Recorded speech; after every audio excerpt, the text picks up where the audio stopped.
பார்வதி வீட்டை விட்டு வரட்டணும்னு அம்மா நினைச்சிட்டு இருந்தாங்க. அம்மாவுக்கு அந்த சிரமத்தை கொடுக்காம பார்வதியை வீட்டை விட்டு போயிட்டாப்பா. அம்மாவுக்கு இப்ப சந்தோஷம் தானப்பா?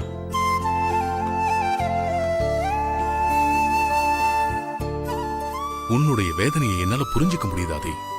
ஆனா இது எதுவுமே முடிவில்லை. சுந்தரம் இது மாதிரி ஏதாவது அவசர முடிவு எடுத்துட்டா என்ன பண்ணலான்னு என் மனசுல ஒரு எண்ணம் தோணுச்சு. அதனாலதான் நேத்து ராத்திரி நான் அவுட் ஹவுஸ் போய் சுந்தரத்தை பார்த்து பேசினேன். அப்போ சுந்தரம் என்கிட்ட நல்லபடியா தான் பேசினாரு. அதுக்கப்புறம் தான் அவர் கிளம்பி போயிருக்கணும். நைட் எத்தனை மணி இருக்கும் நீங்க சுந்தரத்தை பார்த்து பேசும்போது? ஒரு 12 மணி இருக்கும். எதுக்காக கேக்குறாதி? இல்லப்பா, எனக்கும் அப்பதான் கண்ணு துடிச்சுது. எனக்கு அப்படி கண்ணு துடிச்சா பார்வதி ஏதோ பிரச்சனையில இருக்கான்னு அர்த்தம். நான் உடனே அவுட் ஹவுஸ் போய் பார்வதியை பார்க்கலான்னு கீழே வந்தேன். அப்ப அம்மா கீழே உட்காந்துட்டு இருந்தாங்க. என்னை வெளியே போடாம தடுத்துட்டாங்க. அம்மா மட்டும் அப்ப என்னை தடுக்காம இருந்திருந்தா நான் வெளியே போயிருந்தா நான் கண்டிப்பா சுந்தரத்தை வீட்டை விட்டு போகாம தடுத்திருக்கலாம். நாம 2 பேருமே சுந்தரத்தை ஏதோ ஒரு வகையில மிஸ் பண்ணிட்டோம்னு தான் தோணுது. சுந்தரம் எங்க போயிருப்பாரு?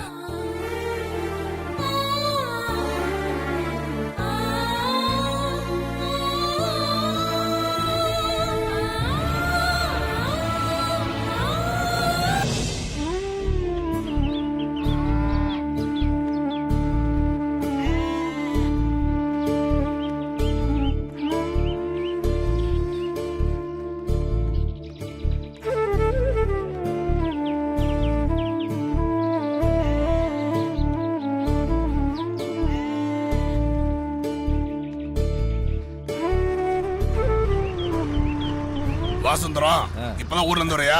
ஆமாண்ணே. பார்வதி எப்படிமா இருக்க? நல்லா இருக்கையா. சுந்தரம் நீ ஒருத்தன் தான்ப்பா. அப்ப பார்த்த மாதிரி இப்பவும் அப்படியே இருக்க. உன் பசங்களாம் பாரு அப்ப பார்த்த மாதிரியே இருக்கு. இப்ப எவ்வளவு மாறிட்டாங்கப்பா. வரட்டுமா? சரிண்ணே.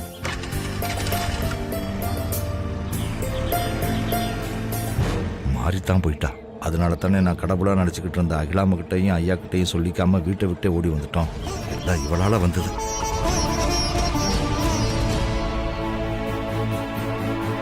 சுந்தரண்ணே, இப்பதான் பட்டணத்துல இருந்து வரீங்களா? ஆமா வள்ளியம்மா. பார்வதி நல்லா இருக்கியாமா? நல்லா இருக்கேன். ஆளே மாறிட்டியம்மா. சினிமா நடிக்க மாதிரில இருக்க. ரொம்ப அழகா இருக்கம்மா. அப்ப நான் வரேன். ஆமா சுந்தரம், என்ன திடுத்துப்புன்னு குடும்பத்தோட கூட்டு வந்திருக்க? சுந்தரம் அண்ணன் ஊருக்கு வந்திருக்கிறதே பெரிய விஷயம். நீங்க வேற எதுக்கு வந்திருக்கன்னு கேட்டு திருப்பி அனுப்பிடுவீங்க போல இருக்க. நீ வேற வள்ளி. சுந்தரம் இந்த ஊரை விட்டு போன 25 வருஷத்துல எப்பயாவது தானே ஊருக்கு வருவாரு. ஆனா ஒரு நாள் தான் இருப்பாரு. அதான் அப்படி கேட்டேன். இனிமே அப்படியெல்லாம் கிளம்பிட மாட்டோம் பெரியசாமி. நம்ம ஊர்ல தான் இனிமே இருக்க போறோம். என்னன்னு சொல்றீங்க? இனிமே நம்ம ஊர்ல தான் இருக்க போறீங்களா? ஆமா செல்வி, எனக்கும் வயசாயிடுச்சு. இன்னும் எத்தனை நாளைக்கு தான் சொந்த மண்ணை விட்டுட்டு வெளியூர்லயே இருக்கிறது? அதனால தான் கடைசி காலத்தை சொந்த மண்ணிலேயே கழிச்சிடலாம்னு தான் புறப்பட்டு வந்தோம். அப்போ இனிமே நம்ம ஊர்ல தான் இருக்க போறியா சுந்தரம்? ஆமாப்பா, ஒரு நல்ல பையனா பார்த்து பார்வதி அவன் கையில புடிச்சு கொடுத்துட்டு என் காலத்தை இங்கேயே கழிச்சிடலான்னு இருக்கேன்.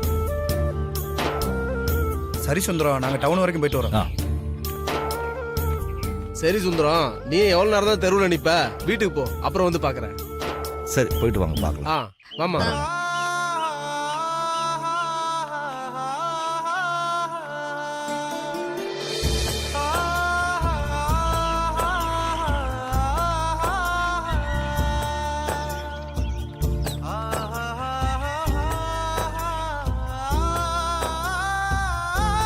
சுந்தரம் நல்லா இருக்கீங்களா? இப்பதான் ஊர்ல இருந்து வரீங்களா? ஆமா, எப்படி இருக்கீங்க? நல்லா இருக்கேம்மா. சரி. வாங்க சுந்தர அண்ணே, நம்ம ஊர் பக்கம் வந்திருக்கீங்க. ஏதாவது விசேஷமா? கொஞ்ச நாளைக்கு நம்ம ஊர்லயே தங்கி இருந்து பார்வதிக்கு கல்யாணம் பண்ணி வைக்கலாம்னு வந்திருக்காமா. ஓ அப்படியா, ரொம்ப சந்தோஷண்ணே. வரேன். சரி.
என்னாச்சு அகிலா?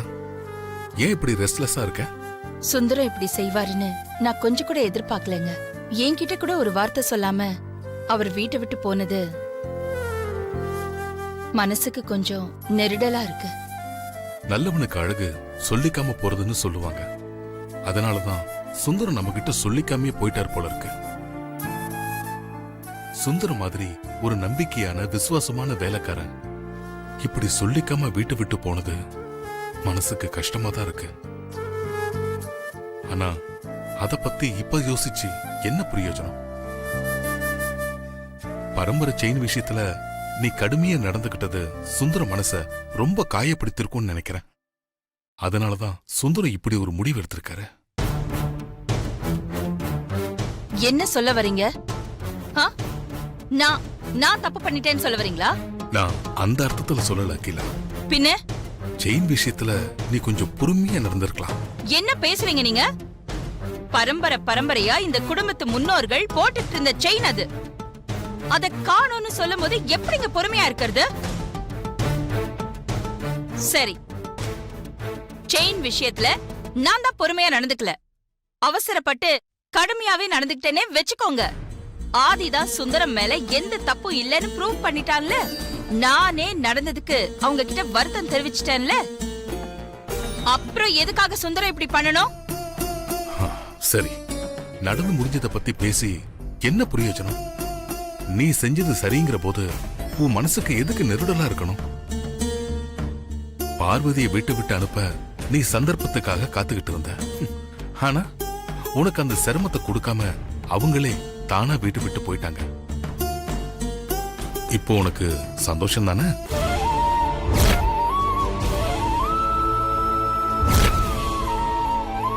இப்போ உனக்கு புரிஞ்சிருக்கும்னு நினைக்கிறேன்.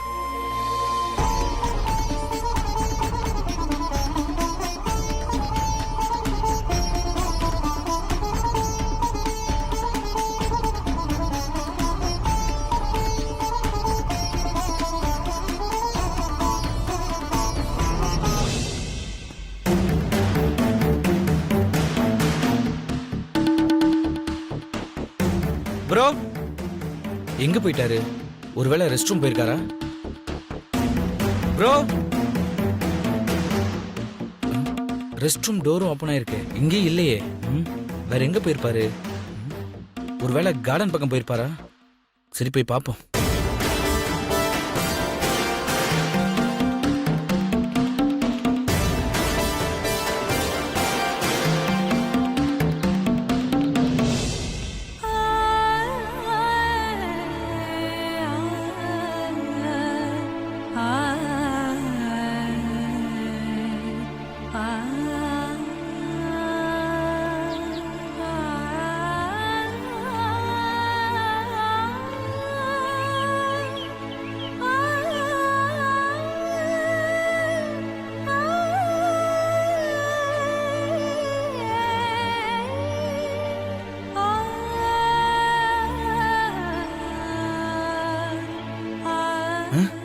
என்ன ப்ரோ, கார்டன் இல்ல, வேற எங்க தான் போயிருப்பாரு?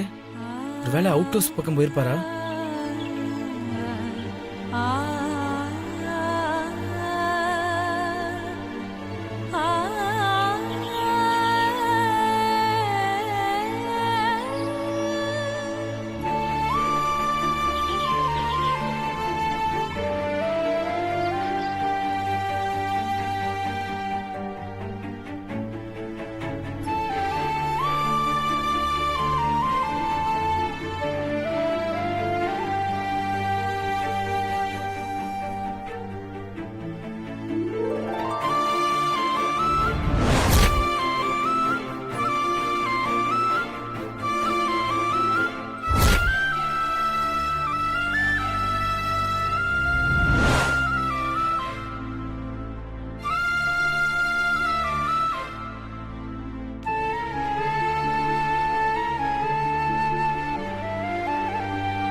ப்ரோ,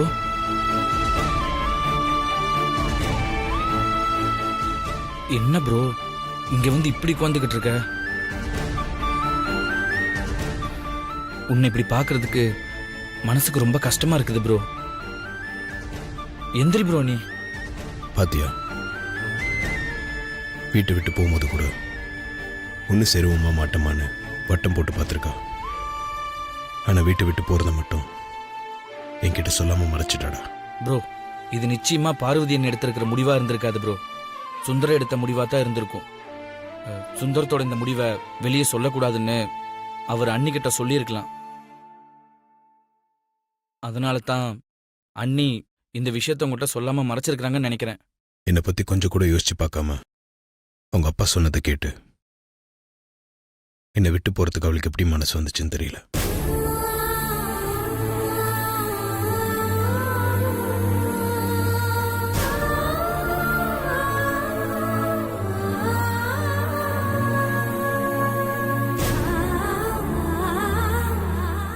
நான் மும்பையிலேருந்து வந்ததுலேருந்து நம்ம பிரிஞ்சிடலாம் நெகட்டிவாக பேசிட்டே இருந்தா.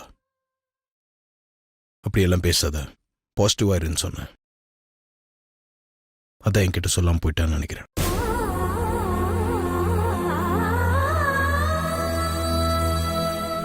அம்மா வேற சுந்தரத்தை தேடி போக வேண்டாம்னு சொல்லியிருக்கிறாங்க. அதனால நம்ம இப்ப சுந்தரத்தை தேடி போகவும் முடியாது. போனவங்க திரும்பி வருவாங்கன்னு எனக்கு நம்பிக்கை இருக்குன்னு அம்மாவே சொல்லியிருக்கிறாங்க. நாமளும் அதே நம்பிக்கையோட இருப்போம் ப்ரோ.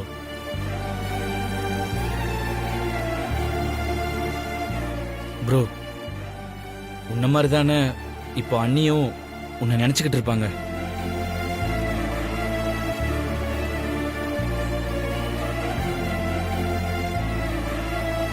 ப்ரோ, அம்மா சொன்ன மாதிரி அண்ணி நிச்சயமா இங்க திரும்பி வருவாங்க ப்ரோ.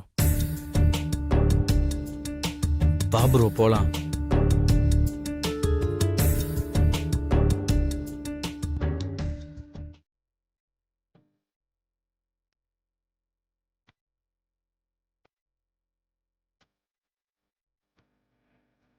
வா ப்ரோ போலாம். வா ப்ரோ.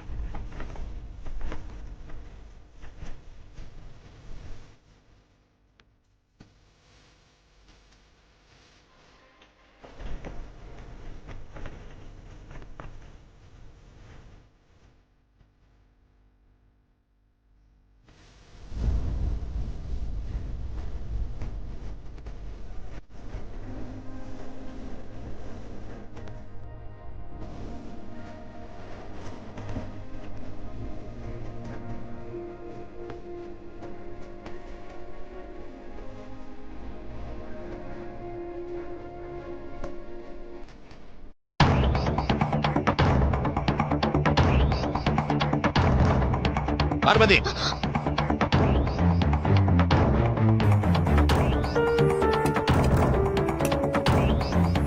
ஆளு பொங்கி அடுப்புல போறத கூட கவனிக்காம அப்படி என்ன கனவு கண்டுகிட்டு இருக்கா நீ?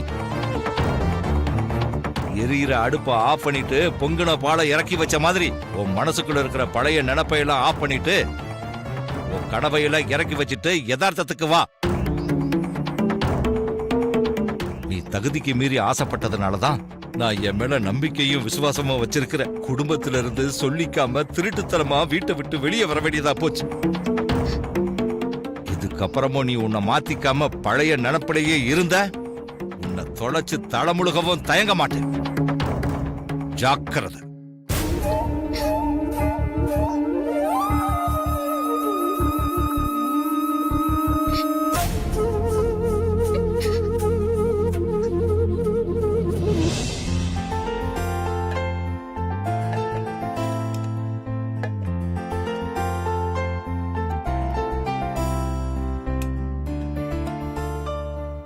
என்ன பட்டமா, எல்லாம் ரெடியா?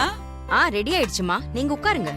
பட்டம்மா, வெங்காயத்தை பொடி பொடியா நறுக்கி ஆனியன் தோசை போட சொன்ன, ரெடி ஆயிடுச்சா? ரெடிமா. ஏண்டி தின்னி முட்டை, ஏன் கூட தானே சுத்திட்டு இருந்த, எப்படி தோசை கேட்ட? அத்த, நீங்க போன் பேசிட்டு இருந்தீங்கல்ல, அந்த கேப்ல ஆர்டர் பண்ணேன். கேப்பே விடக்கூடாது. எது எப்படி இருந்தாலும் சரி. வீட்ல இப்ப என்னெல்லாம் நடந்துட்டு இருக்கு? இப்ப உனக்கு ஆனியன் தோசை ரொம்ப முக்கியம் இல்ல? விடுங்க ஆண்டி. உமா என்ன இப்படி புதுசாவா நடந்துட்டு இருக்கா?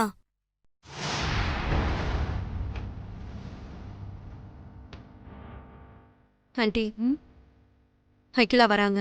வந்துட்டாளா?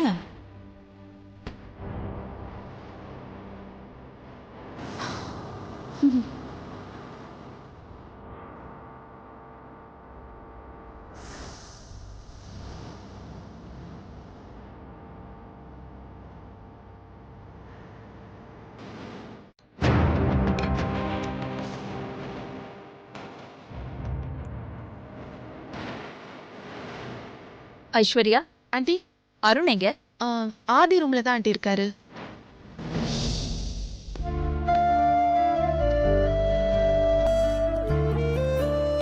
ஐஸ்வர்யா, அருண் ஆதி ரூம்ல இருக்கான்னு சொன்ன. 2 பேரும் எங்கேயோ வெளியே போயிட்டு வராங்க. அருண் என்கிட்ட ஆதி ரூமுக்கு போறதா தான் சொல்லிட்டு போனாரு. அதை தான் நானும் சொன்னேன். ப்ரோ, அம்மா வேற நம்மளே பார்த்துட்டு இருக்காங்க. சாப்பிடாம மேலே போனா என்ன காரணம்னு கேட்பாங்க. என் கூட வந்து டைனிங் டேபிள் உட்காரு ப்ரோ. வா.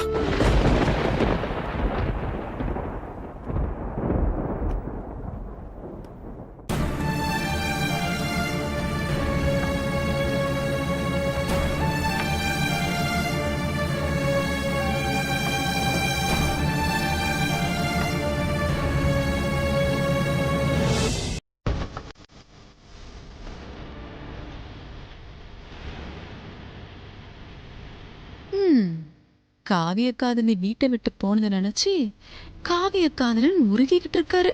பாவ், அம்மா முன்னாடி எதையும் வெளிக்காட்டிக்க முடியாம மனசுக்குள்ளேயே தவிச்சுக்கிட்டு இருக்காரு. நல்லா தவிக்கட்டும். சித்தின்னு கூட பார்க்காம என்ன கையை நட்டி அடிச்சது, உருட்டி மிரட்டினதுன்னு என்னெல்லாம் பண்ணா, இதெல்லாம் தேவைதான்.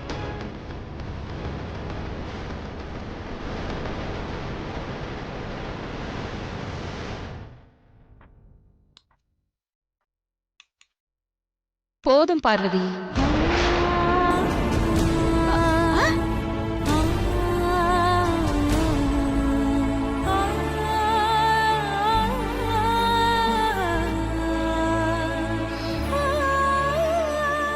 பார்வதியோ?